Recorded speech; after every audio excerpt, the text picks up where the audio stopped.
Match number 4, folks, for the British and Irish Lions in 2025. Their third match of the tour proper sees them head to Sydney to take on the New South Wales Waratahs. They're coming off big wins over the Reds and the Force. And I got to admit, on paper, it looks like it could be a pretty similar story in Sydney because, the Waratahs, they've got two Wallabies of the current crop in terms of Tupou and Callaway, who were initially named in that squad to take on Fiji but have been released for this game.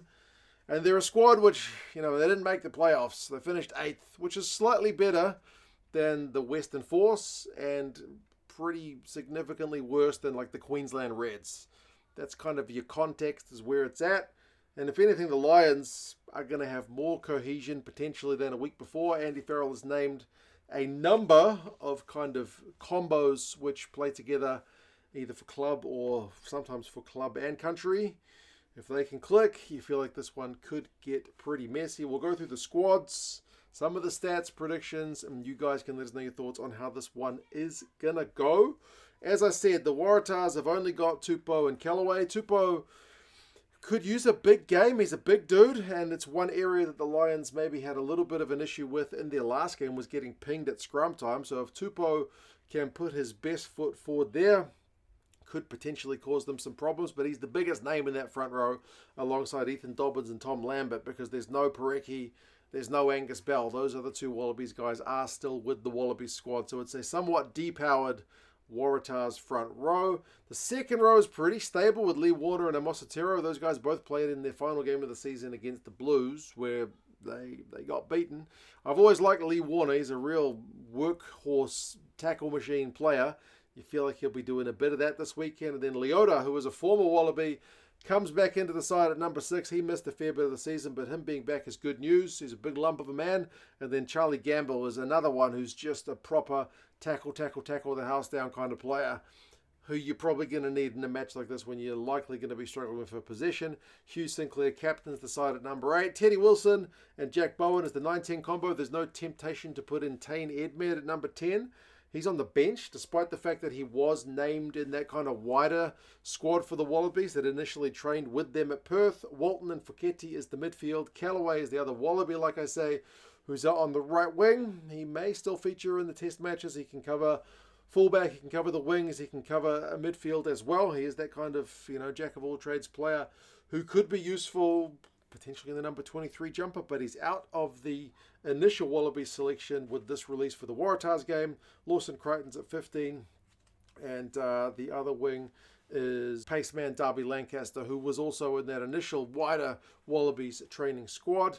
On the bench, they got Vailano, Barrett, and Botha. Matt Phillip is also in there on the bench. He was another one of those guys named in the wider squad, but released for this one. Adamson, Jack Grant, Tane Edmed, and Henry O'Donnell. So you are missing, alongside Bell and Parecki, Gleeson, Gordon, Jorgensen, and Suali'i.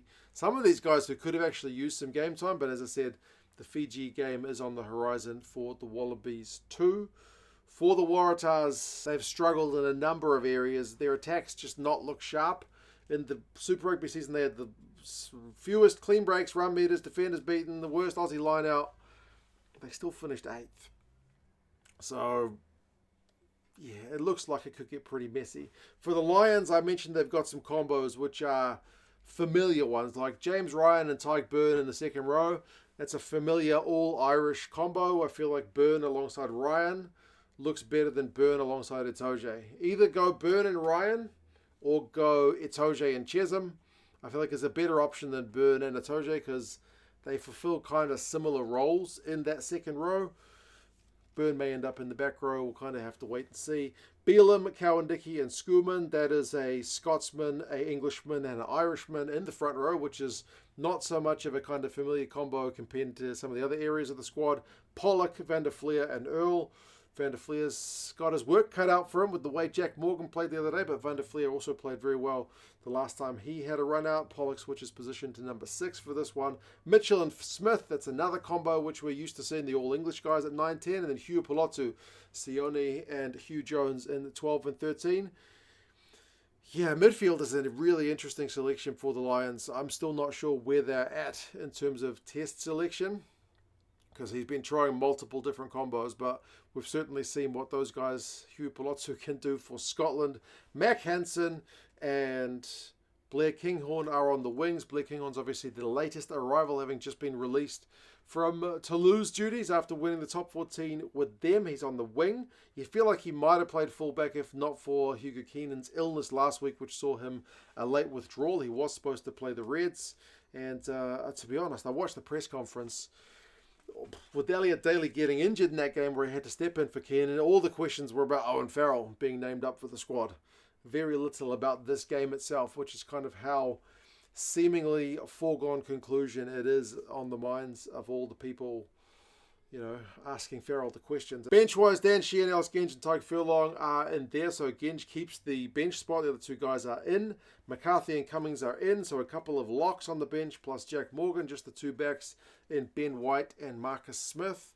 You can't help but wonder if Marcus Smith is bound for a bench role, because I think he's had a start in the first game, and then no starts since. He's had a couple of bench rolls and one non-selection. Mostly for the Lions, what I'm looking at is their penalty count. They conceded 9 against the Reds, 6 of them by the props. That's a little bit too much. I know props concede a few, but to be going 6 from 9 is just too many.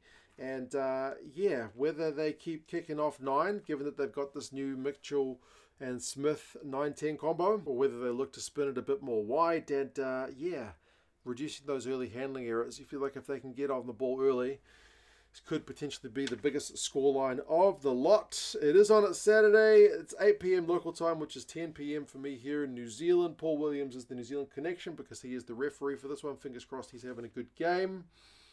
Lions are pretty emphatic favourites. 38 points, say the bookies.